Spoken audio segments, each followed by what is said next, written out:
السلام عليكم ورحمة الله وبركاته. السلام. الحمد لله رب العالمين، والصلاة والسلام على سيد الأنبياء والمرسلين وعلى آله الطيبين وأصحابه الطاهرين والمؤمنين والمسلمين كلهم أجمعين. அளவற்ற அருளாளனும் நிகரற்ற அன்புடையோருமாகிய எல்லாம் வல்ல அல்லாஹ்வின் திருப்பெயர் போற்றி துவங்குவோமாக. சலாத்தும் சலாமும் சர்தாரே தோ ஜஹான் நபிகள் நாயகம் ஸல்லல்லாஹு அலைஹி வஸல்லம் அன்னவர்கள் மீதும் அன்னாரின் வழியை அடியொற்றி வாழ்ந்த உத்தம சத்திய சஹாபாக்கள், தாபிஈன்கள், தபஉத் தாபிஈன்கள், சுஹதாக்கள், சாலிஹீன்கள், நல்லவர்கள், நாதாக்கள், உலகத்தில் உள்ள முஸ்லிமான முஸ்லிமான அனைவர் மீதும் அல்லாஹ்வின் அருள் என்றென்றும் என்று நிலவட்டுமாறுங்கள்.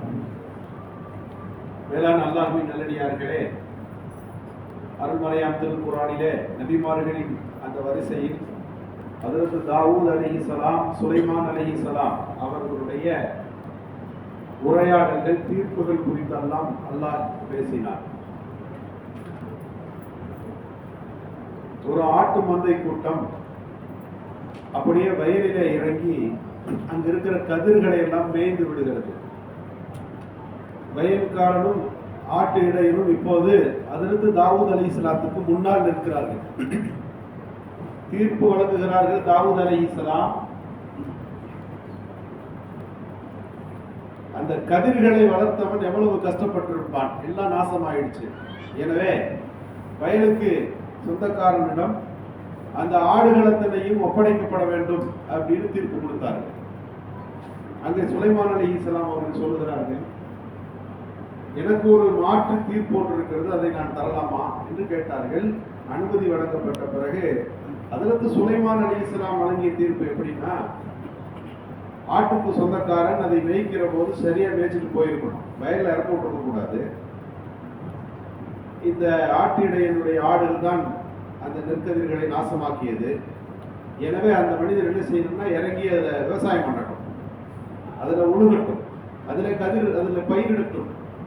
எந்த அளவிற்கு அந்த கதிர்கள் இருந்ததோ அந்த அளவு வளர்த்த பிறகு தன் ஆடுகளை வாங்கி கொண்டு போகட்டும் என்று கொடுத்தார்கள். அப்படி செய்தால் வயலுக்குரியவனுக்கும் அந்த நெல் கிடைத்துவிடும், ஆட்டிடையனுக்கும் ஆடு கிடைத்துவிடும். முதல் தீர்ப்புல ஆடு சுத்தமா வயல்காரனுக்கு போயிடும். இந்த தீர்ப்பை வழங்கினார்கள். அல்லாஹ் குர்ஆனில 2 பேருக்குமே நாம் இல்மையும் ஹிக்மத்தையும் ஞானத்தை கொடுத்திருந்தோம் என்று குறிப்பிடுகிறார். 2 தீர்ப்புமே அந்தந்த கண்ணோட்டங்களில் சரி என்று திருக்குர்ஆன் பேசுகிறது. இங்கே கவனிக்க வேண்டிய விஷயம் இதுதான்.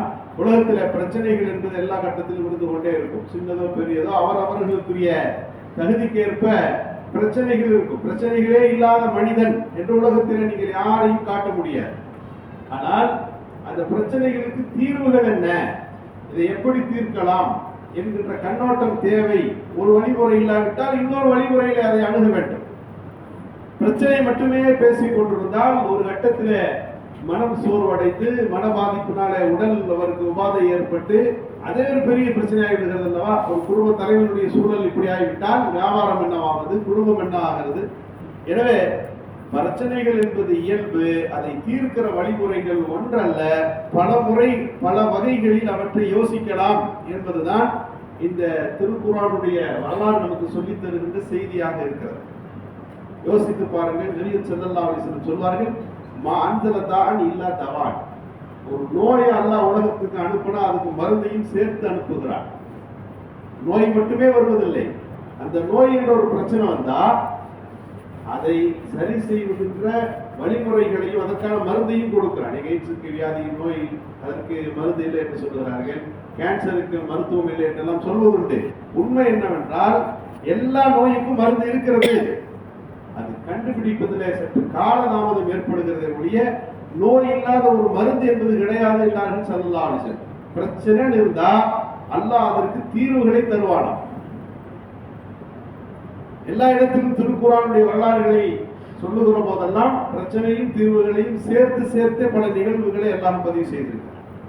யூசுப் அலைஹிஸ்ஸலாத்துடைய வரலாறை நாமெல்லாம் அதிகம் கேட்டிருக்கிறோம். அஹ்ஸனுல் கஸஸ், அழகிய வரலாறு என்று அல்லாஹ் அந்த வரலாற்றை பதிவு செய்கிறார். அங்கே மன்னர் கண்டு ஒரு கனவு காணுகிறார். இன் குன்தும் லிருயா தஅபுரூன், நான் கண்ட கனவுக்கு யார் விளக்கம் சொல்லுகிறீர்கள் என்று கேட்கிற போது அந்த கனவு என்னன்னு யூசுப் அலைஹிஸ்ஸலாம் கேட்கிறாங்க. அந்த மன்னர் சொன்னாரு, மெலிந்து போன 7 மாடுகள் கொழுத்த 7 மாடுகளை சாப்பிடுகிறது. இதுதான் கனவு.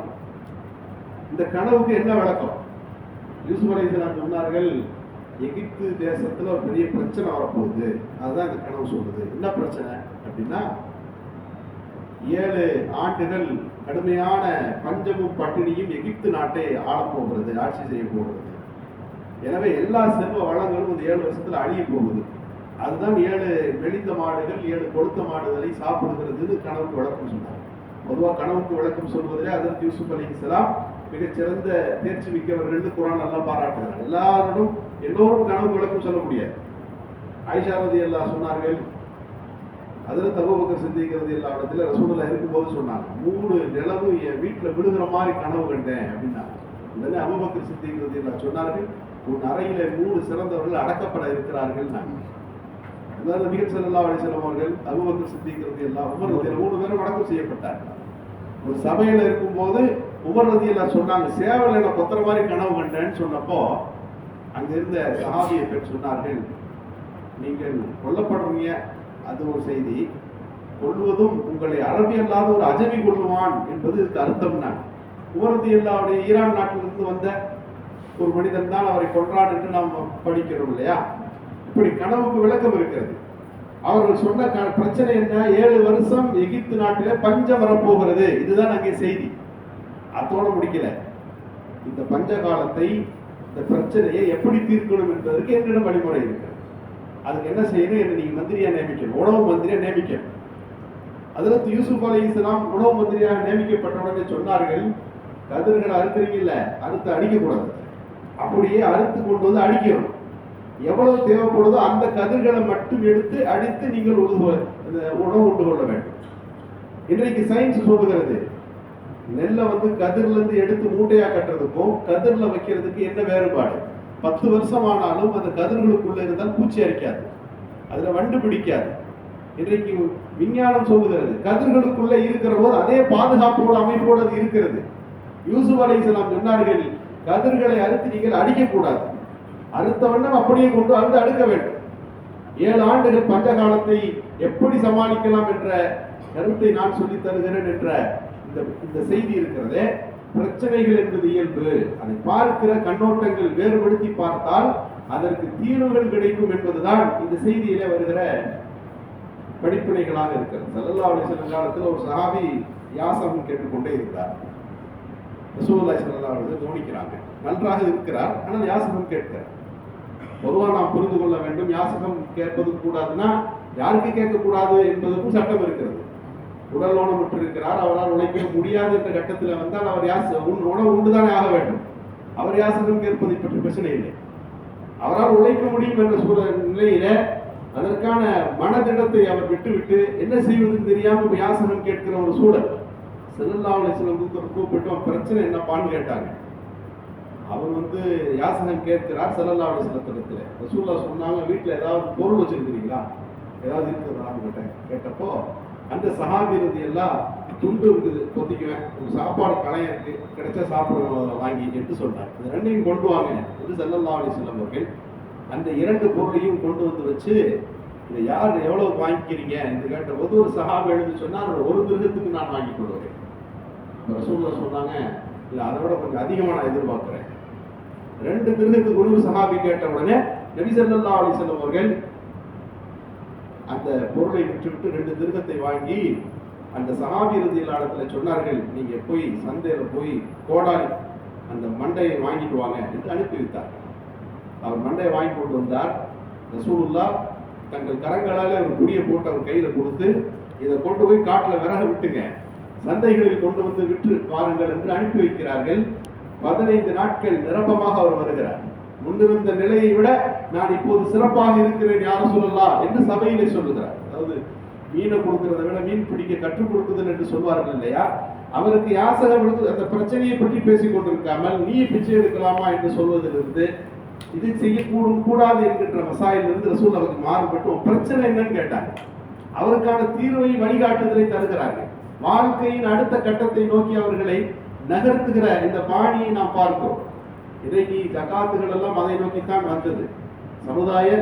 சமுதாயத்தில் நிலைப்பாடு ஒரே மாதிரி இருக்கணும், சமன்பாடு இருக்க வேண்டும் என்றால் பொருள் ஒரு பக்கமே குவியக்கூடாது. அப்ப என்ன செய்யணும்? ஜகாத்து கொடுப்பதனுடைய நோக்கம் என்னன்னா, ஒரு தடவை அவருக்கு கொடுக்கப்பட்டால் அடுத்த ஆண்டுகள் அவர் ஜகாத்து கொடுக்க தயாராகிடும். நீங்க ₹1 சொல்றேன், ₹2, ₹3 ஒரு ஆளுக்கும் நாம் முசாஃபிருக்கு போடுகிற அந்த பழக்கம் இருக்கிறது. அந்த ஜகாத்து நாம் நியத்து வைத்துக் கொண்டிருக்கிறோம். ஒரு கலெக்ட் செஞ்சு ஒருத்தருக்கு கொடுக்கப்பட்டு ஒரு சின்ன கடை, ஒருவருக்கு சின்ன வண்டி, ஒரு ஆட்டோ, ஏதோ ஒரு சுய தொழிலுக்கான ஒரு முதலீடு அவருக்கு செய்யப்படுமானால் அதிலிருந்து அவர் வளர்ந்து கொள்வார். இன்றைக்கு நம்முடைய ஜகாத்தினுடைய இந்த திட்டமே ஒரு மாற்று ஒரு பரிசீலனை தான். பொருளாதார சமன்பாட்டிற்காக கொண்டு வரப்படப்பட்ட திட்டம். ஆனால் அது முறையாக நடைமுறைப்படுத்தப்படாததால இன்றைக்கு சமுதாயத்தில் வறுமை ஒழிந்ததாக தெரியவில்லை. மஸ்ஜிதுகள் தோறும் நாம் அந்த இரைச்சல் குரல்களை ஒவ்வொரு ஜும்மாவிலும் பெருநாளும் கேட்டுக்கொண்டுதான் இருக்கிறோம். யோசித்து பாருங்கள், தமிழகத்தில பிற்படுத்தப்பட்ட ஜாதிகள் என்று சொல்லப்படக்கூடிய சமூகங்கள் கட்டமைப்பு வைத்திருக்கிறார்கள். ஊர் முறை என்று ஒரு சொல்லாடல் வைத்திருக்கிறார்கள். 10வது முடிச்சா அந்த பிள்ளைகளுக்கெல்லாம் எத்தனை மார்க் எடுத்திருக்கிறார்கள் என்று பார்க்கிறார்கள். 12th என்ன மார்க் பார்க்கிறாங்க. அடுத்த கட்ட படிப்புக்காக வேண்டி அவர்கள் உதவி செய்கிறார்கள். அந்த சமூகம் வளர்ந்து வந்து கொண்டிருக்கிறது. சீக்கியர்கள் யாரையும் பிச்சை எடுப்பவர்களை பார்க்க முடியுமா என்று அந்த சமூகம் சவால் விடுகிறது. இந்த போரோ முஸ்லிம் என்றவர்களை நாம் சொல்வது உண்டு. அவர்கள் 3 தடவை அவர்கள் சமூகத்தில் ஒரு வாய்ப்பு தருகிறார்களா? அப்படி பண்டு வைத்திருக்கிறார்கள். பைத்துல் மால் என்பதும் ஜகாத் என்பதும் உயர்ந்த நோக்கத்திலே மாற்று ஒரு பரிசீலனையாக இந்த சமூகத்தில் முன்னிலைப்படுத்தப்பட்டவைகள். எனவே நபிகள் ஸல்லல்லாஹு அலைஹி வஸல்லம் அவர்கள் எப்போதும் மாற்று பரிசீலனை தருவார்கள். பிரச்சனையை மட்டும் சொல்ல மாட்டார்கள். அந்த பிரச்சனையை பேசினால் அதற்கு அடுத்த கட்டமாக அதற்கென்ன விடை. ரசூலுல்லாஹ்ட்ட கைபர்ல இருந்து வந்த சஹாபிகள் நல்ல பெரிய பெரிய பேர்ச்சவமா அடுக்கி வச்சாங்க, மூட்டை எடுத்து வச்சாங்க. ஸல்லல்லாஹு அலைஹி வஸல்லம் கேட்கிறார்கள், குல்லு தபரி கைபரின் ஹாக்கதா, கைபர்ல வெளியிற எல்லா பேருக்கு பணமும் அவ்வளவு பெருசா இருக்குமா என்று கேட்டார். அப்போது அந்த சஹாபி ரலியல்லாஹு சொன்னார்கள், லா யா ரசூல், அப்படிலாம் இல்லை, இன்னா லா நஅகுது ஸாஅ மின் ஹாதா பிஸாஇனி. வட்டமான பேரிச்சம்பழம் தான் இருக்குது. அந்த வட்டமான பேரிச்சம்பழம் 2 மூட்டையை கொடுத்துட்டு நல்ல தரமான பேரிச்சம்பழம் 1 மூட்டையை நாங்கள் வாங்கிக்குவோம் அப்படின்னப்ப ஸல்லல்லாஹு அலைஹி வஸல்லம் சொன்னாங்க, ஒரே இடத்துல ஒரு பொருளை கொடுத்துட்டு அதே இடத்துல கூட குறைச்ச வாங்கினாதான ரிபா, வட்டி. ஒரு படி கொடுத்துட்டு 1.5 படி வாங்கினா வட்டி, 10 ரூபா கொடுத்துட்டு நீங்க 12 ரூபா வாங்கினா வட்டி. ஒரே இனம் இல்லையா? அதைத்தான வட்டி என்று சொல்லுகிறேன். நீ அதையே செஞ்சிருக்கிறீங்களே, இது கூடாது என்றார்கள் ஸல்லல்லாஹு அலைஹி வஸல்லம். அப்ப அந்த சஹாபிகளுக்கு ஆச்சரியம், என்ன செய்யறது? ஒரு பொருளை கொடுத்தா பண்ட மாற்று தான் அன்றைக்கு வியாபார முறை. இந்த பேரிச்சம்பழம் கொடுத்தா அந்த பேரிச்சம்பழம் தான் தருவார்கள். ஸல்லல்லாஹு அலைஹி வஸல்லம் சொல்கிறார்கள், லா தஃபால், இப்படி செய்யாதீங்க. எப்படி செய்ய வேண்டும்? பில் ஜமா பி தராஹி, மட்டமான பேரிச்சம்பழத்துக்குள்ள அடுக்கி முதல்ல அதை வித்துருங்க. வித்துட்டா பைசா வரும் இல்லையா? சும்மா இத்பா பி தராஹி ஜனீபா, அதுக்கு பிறகு என்ன வேணும்னு நினைக்கிறீங்களோ அந்த பேரிச்சம்பழத்தை வாங்குங்க. பேரித்தம்பழத்தை கொடுத்து இன்னொரு பேரித்தம்பழத்தை வாங்கினால் அதற்கு பேர் வட்டி. பேரித்தம்பழத்தை விற்றுவிட்டு அந்த காசிலே நீங்கள் அதே பேரித்தம்பழத்தை வாங்கினால் அதற்கு பேர் பை, வியாபாரம். விளக்குகிறார்கள். அஹல்லல்லாஹுல் பைஅ, அல்லாஹ் வியாபாரத்தை, அஹல்லல்லாஹு யமஹகுல்லாஹு ரிபா, ரிபாவை அல்லாஹ் அழிக்கிறான். யுரிபி ஸதகாத், தான தர்மங்களை அல்லாஹ் வளர்க்கிறான். இந்த ரெண்டையும் ஒரே இடத்தில் அல்லாஹ் இடம்பெற செய்திருக்கிறார். வட்டி சார்ந்த அத்தனை விஷயங்களும் இந்த சமுதாயத்தில் அழிக்கப்படும். அதை செய்பவராக இருந்தாலும் அந்த தொழிலாக இருந்தாலும் ஒரு கட்டத்தில் அழிவிற்கு போகும். யுர்பி ஸதகாத், தான தர்மங்கள், வியாபாரங்கள், கொடுக்கல் வாங்கல், இது போன்ற கண்ணோட்டத்தோடு கூடிய எத்தனையும் வளர்க்கப்படும். நபி ஸல்லல்லாஹு அலைஹி வஸல்லம் அந்த இரண்டையும் சேர்த்து சொல்வதை நாம் பார்க்கிறோம். எனவே பிரச்சனைகள் என்பது சமுதாயத்தில் என்றைக்கும் இருக்கும். ஆனால் அதற்கான சொல்யூஷன்கள், அதற்கான முறைகள் தெரிய வேண்டும். ஸல்லல்லாஹு அலைஹி வஸல்லம் ஒரு சஹாபி வருகிறார், யார சொல்லலாம், பக்கத்து வீட்டில் ஒரே பிரச்சனை, தாங்க முடியல என்று சொன்னார். இஸ்பிர்னாங்க ஸல்லல்லாஹு அலைஹி வஸல்லம். திரும்ப வந்தார், 3ஆம் தடவை வந்தார், திரும்ப வருகிறார். கொஞ்ச காலம் நீடிக்குது இந்த பிரச்சனை. ஸல்லல்லாஹு அலைஹி வஸல்லம் இந்த பிரச்சனைக்கு ஒரு முடிவு கொடுக்கும். பிரச்சனைக்கு தகுந்தார் போல அதற்கான தீர்வுகள் இருக்க வேண்டும் அல்லவா? சொன்னார்கள், இதுஹப், நீங்க வீட்டுக்கு போங்க, பத்ரஹ் மதாக பித்தரிக், வீட்டு பாத்திரம் சட்ட ஜாமானத்தை எல்லாம் தூக்கி வெளியில வச்சுட்டு அது கூட உட்காந்துக்குங்கன்னா. அந்த சஹாபி ரலியல்லாஹு அன்ஹு சொல்லுகிறார்கள், அவர் உட்காந்துட்டார். உட்கார்ந்தா என்ன நடக்கும்? ஜஅலன் நாசு யபுர்ரூன், மக்கள் எல்லாம் அந்த பக்கத்து நடந்து போக ஆரம்பிச்சாங்க. ஏப்ப வீட்டுல வெளியில உட்கார்ந்து இருக்கிற பாத்திரம், வீட்டுல இருக்கிற பாத்திரம் ஏப்ப ரோட்ல இருக்கு கேட்க ஆரம்பித்தார்கள்.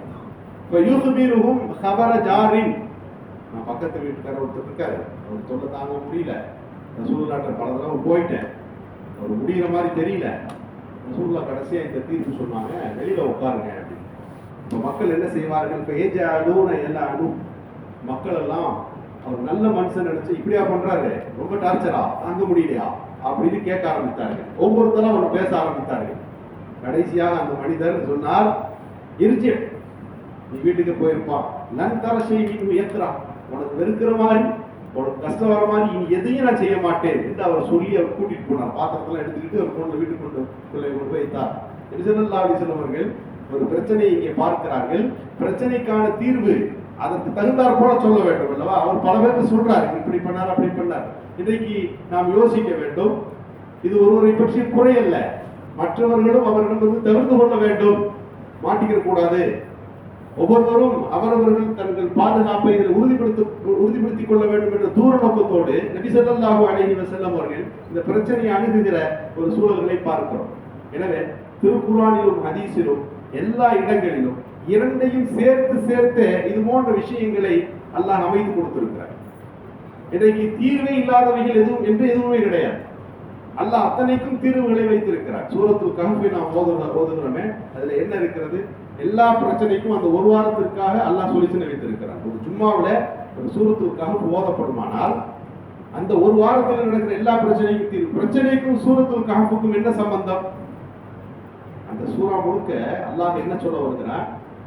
சில வாலிபர்களுக்கு பெரிய பிரச்சனை ஏற்பட்டது, நாட்டில் வாழ முடியாது, அந்த நாட்டை விட்டு வெளியே போய் இருக்க முடியாது. அப்படிப்பட்ட ஒரு சூழல் அவர்களுக்கு முன் வந்த போது ஒரு குகையிலே போய் அவர்கள் தங்குகிறார்கள். எவ்வளவு நாள் தூங்கலாம்? ஒரு நாள் தூங்கலாம், 2 நாள், 300 வருடம் தூங்கினார்கள். ஒரு மனுஷனுக்கு என்ன நடக்கும்? முடி முளைக்கும், நகம் வளரும், உணவு தேவைப்படும், என்னவோ இருக்கிறதே, எல்லாவற்றையும் அல்லாஹ் மாற்றுகிறார். இந்த உலகமே ஆலமுல் அஸ்பாப் என்று சொல்வார்கள். ஆலமுல் அஸ்பாப்னா என்னன்னா, நெருப்புனா சுடும், கீழே போட்டா ஒரு பொருளை மேல தூக்கி இருந்தா கீழே விழுக வேண்டும், காரண காரியத்தோடு கூடியது. ஒரு மனிதனுக்கு ஒரு பிரச்சனை வந்து அல்லாஹ்விடத்தில் அணுக தொடங்கினால் அது எவ்வளவு பிரச்சனையாக இருந்தாலும் தீர்த்து வைப்பான், சூழ்நிலைகளை மாற்றுவான், காலங்களை மாற்றுவான். அவருக்கு ஏற்படக்கூடிய அடிப்படையான இதுதான் உலகம் என்று இருந்தால் இந்த உலகத்தின் சூழல்கள் மாறும். குல்லமா தஹல அலைஹா ஜக்கரியல் மிஹராப் வஜத இன்தஹா ரிஸ்கா. மரியம் அலைஹிஸ்ஸலாத்தை அல்லாஹ் வளர்க்கிற பொறுப்பு எடுத்துக்கிட்டான். எப்போ போனாலும் சீசனுக்கு அன்சீசன்ல உள்ள பழங்கள் எல்லாம் அங்கே இருக்கிறது, அல்லாஹ் பொறுப்பெடுத்து விட்டான். எனவே சபபுகள் எதுவும் தேவையில்லை. ஒரு செடியை நட்டுனா தண்ணி ஊற்றினா அது வளரும், 1 வருஷம் 5 வருஷம் ஆகும். இதுக்கு பேர் சபபு. சபபு இல்லை என்றால் நட்டினவன அது மரமா நிற்கும். அல்லாஹ் நாடுகள் அதை செய்வான். உலகத்தின் எந்த காரண காரியங்களையும் தாண்டி ஒரு பிரச்சனையை தீர்க்க வல்லவன் அல்லாஹ். எனவே சூரத்துல் கஹ்ஃபை ஓதுங்கள், உங்களுடைய எல்லா பிரச்சனைகளும் தீர்வு கண்டார்கள். இன்றைக்கு ஆன்மீக வழிகாட்டுதல் நம்மிடத்தில் குறைந்து போயிருக்கிறது. எல்லோ ஆலோசனைகள் செய்கிறோம், கேட்கிறோம், ஒரு கட்டத்துக்கு மேல மாற்று வழி தெரியவில்லை, அப்படியே நாம் முடங்கி போய் விடுகிறோம். இல்லை, நீங்கள் ஆன்மீக வழிகாட்டுதலுக்குள்ளே வர வேண்டும். அல்லாஹ்வின் பக்கம் நீங்கள் உங்கள் கரங்கள் உயர வேண்டும். குர்ஆன் ஓதுதல்களில் உங்களுக்கு தீர்வை நோக்கி நீங்கள் நகர்ந்தால் அல்லாஹ் அங்கே தீர்வு கொடுக்கிறார். ரசூலுல்லாஹி ஸல்லல்லாஹு அலைஹி வஸல்லம் காலத்துல நடந்த ஒரு செய்தியை முஸ்லிம்களை பதிவு செய்கிறார்கள். ஒருத்தர் ஒரு இடத்தை விற்கிறார், இடத்த விற்று போய்விட்டார். வாங்கினவர் அது வீடு கட்டலாம் நோன்னா அதில் ஒரு ஜாடி வருது, தங்க ஜாடி ஒன்று இருக்கிறது, ஜாடி கிடைக்கிறது, பொற்காசுகள் அங்கே இருக்கிறது. அன்றைக்கு வாழ்ந்தவர்கள் அதை எடுத்துட்டு போய், நான் இடம் தான் வாங்கினேன், இதுக்குள்ள இருக்கிற ஜாடி என்னுடையதல்ல, நீங்களே வைத்துக் கொள்ளுங்கள் என்று கொடுத்த போது அவர் சொன்னாரு, வித்துட்டேன், காசு கொடுத்து உங்கள்ட்ட காசை வாங்கி நிலத்தை கொடுத்து விட்டா எல்லாம் உங்களுக்குள்ள தான், அது என்ன இருக்கு அது அவங்களுக்கு தான் வரும் என்றார். இவர் கேட்கல. அன்றைக்கு ஒரு நீதத்தின் வெளிப்பாடு, 2 பேரும் சொல்றாங்க நான் வாங்க மாட்டேன்றார் அவர், அது எனக்குரியது இல்லைன்றார் இவர். சரி, ஒரு பிரச்சனைக்கு ஒரு தீர்வு நோக்கி போவோம் என்று போன போது அதை விசாரித்து விட்டு தீர்ப்பு வழங்கியவர் சொன்னார், அலக்குமா வலதும், உங்க 2 பேருக்கும் பிள்ளைங்களா இருக்காங்களா என்று அவர் கேட்டார். வகால அகதுமா லீ குலாம், ஒருத்தர் சொன்னாரு எனக்கு ஒரு ஆண் பிள்ளை இருக்கிறார். வகால ஆகு லீ ஜாரியா, எனக்கு ஒரு பெண் குழந்தை இருக்கிறார். இன்னொருத்தர் சொன்னார். ஆல இந்த தீர்ப்பு கொடுத்தவர் சொன்னார், அன்கி குழு குலாம ஜாரியா, அந்த ஆண் குழந்தைக்கு இந்த பெண் பிள்ளை, உங்க பெண் பிள்ளையை திருமணம் செய்து வைங்கள். அன்பிக்கோ அல அன்புசிகிமா, இந்த 2 பேருக்கும் இந்த ஜாடியை தூக்கி அன்பளிப்பா கொடுத்துருங்க என்று ஒரு தீர்வு சொன்னார். நபிகள் ஸல்லல்லாஹு அலைஹி வஸல்லம் அவர்கள் இது போன்ற வரலாற்று செய்திகளை எல்லாம் சொல்வதற்கு காரணம் என்னன்னா, நம்மிடத்துல ஒரு பிரச்சனை வந்தா அதுக்கு இதுதான், இதுக்கப்புறம் அதுக்கு முடிவே இல்லை, இதற்கு மாற்று இல்லை என்று யோசிக்காமல் அதற்கு தீர்வு ஒன்று இருக்கிறது என்ற சிந்தனை ஒரு மூமினுக்கு இருக்க வேண்டும் என்பதை இந்த ஹதீசுகளிலே படிக்கிறார். டாக்டர்கிட்ட ஒருத்தர் போய் கேட்டார், உடம்பு சரியில்லை, ஒரே மனவியாதியா இருக்கு. என்ன மனவியாதினா, கட்டல்ல படுத்தா தூக்கி போட்டுவிட்டால் கட்டல் கீழே யாரோ ஒருத்தர் உட்காந்துக்கிறாங்கன்ற மாதிரி, யாரும் இருக்கிற மாதிரி உணர்வு வருது, விடிய விடிய எஞ்சி நான் பார்க்கறேன், என்ன செய்யலாம்னு கேட்டார். டாக்டர் வந்து ட்ரீட்மெண்ட் பண்ணார்.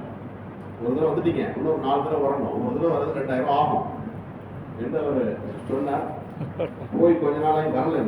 டாக்டரே சொன்னார், ஒரு தடவை வந்துட்டீங்க, இன்னும் 2 நாள் வரணுமே, ஏன் வரலன்னு கேட்டப்போ, ரைட் தான், அந்த பிரச்சனைக்கு ஒரு தீர்ப்பு கிடைச்சிருச்சு எனக்கு, அதனால நான் வரல. என்ன தீர்ப்பு கிடைச்சிச்சு, என்னை விட சிறந்த மன தத்துவ அறிஞர் யார் உங்களுக்கு கிடைச்சா என்று கேட்டவர் அவர் சொன்னாரு, இந்த கட்டல் இருக்கிறதுனால தானப்பா நீ கீழே புரிஞ்சு நீ பார்க்குற, நீ கீழே படுத்துல நீ எங்க பார்க்க போற என்ற ஒரு சின்ன ஒரு சொல்யூஷன் எனக்கு கொடுத்தாங்க என்று அவர் சொன்னார். அதுபோல இன்றைக்கு பிரச்சனைகளை பற்றி மட்டுமே பேசாமல் அதற்கான தீர்வுகளை நோக்கிய சிந்தனையும் வேண்டும் என்பதுதான். ஹஜ்ரத் சுலைமான் அலைஹிஸ்ஸலாம், தாவூத் அலைஹிஸ்ஸலாமுடைய 2 தீர்ப்பை அல்லாஹ் குர்ஆன்ல சொல்லி, ஒரு தீர்ப்பு அது, 2வது தீர்ப்பு இது. இந்த 2 தீர்ப்புமே சரியானது. ஒரு பிரச்சனை, அதற்கு ஒரு வழிமுறை மட்டுமே வாழ்க்கையில் இல்லை, இன்னொரு வழியும் முறையின் மூலமாகவும் அதை சேர்க்கலாம். ரொம்ப நாளா டீ கடைக்காரர் ஒரு இதை எடுத்து ஒரு கத்தி ஒன்று எடுத்து வெட்டி கொண்டே இருந்தார். ரொம்ப நாளைக்கு பிறகு அவர் தெரிஞ்சு 4 பாக்கெட்டை ஒண்ணா வச்சு வெட்டலாம், அதுவும் ஒரு முறை தான் என்று எனக்கு ரொம்ப நாள் ஆச்சு தெரிந்து கொள்வதற்கு என்று சொன்னார். அதுபோல நாம் தீர்வை நோக்கி நகர வேண்டும், ஆலோசனை பெற வேண்டும். ஆலோசனை கிடைக்காவிட்டால் அல்லாஹ்வின் பக்கம் நாம் திரும்ப வேண்டும். அதற்கு தான் இஸ்திகாரா என்கின்ற ஒரு சட்ட மூலத்தை நமக்கு இஸ்லாம் கற்றுத் தருகிறது. அதை பற்றி நல்ல நியத் செஞ்சுட்டு அல்லாஹ்விடத்தில் அதை முறையிட்டு துவா செய்து விட்டு நாம் உறங்கினால் காலை விடுகிற போது அந்த பிரச்சனைக்கு தீர்வு அல்லாஹ் கொடுப்பான். நீ ஊருக்கு போகணுமா வேண்டாமா, ஒரே குழப்பம். இரவில் 2 ரக்காயத்து இஸ்திகாரா தொழுகை, 2 ரக்காயத்து தொழுது விட்டு அந்த துவாவை ஓதி விட்டு நீங்கள் தூங்குங்க. காலை விடுகிற போது போகணுமா வேண்டாமா என்ற ஒரு பக்க செய்தி உங்கள் மனதில் உறுதிப்படுத்தப்பட்டிருக்கும் என்கின்ற செய்திகளை நபிகள் ஸல்லல்லாஹு அலைஹி வஸல்லம் கற்றுத் தந்திருக்கிறார்கள். உயர்ந்த ஆன்மீக நடைமுறைகளை பின்பற்றுவதற்கும் ஆலோசனைகள் மூலம் நம் பிரச்சனைகளை தீர்வுக்கு கொண்டு வருகின்ற நல்ல ஒரு பழக்கத்தை அல்லாஹ் நமக்கு ஏற்படுத்தி வைப்பானாக.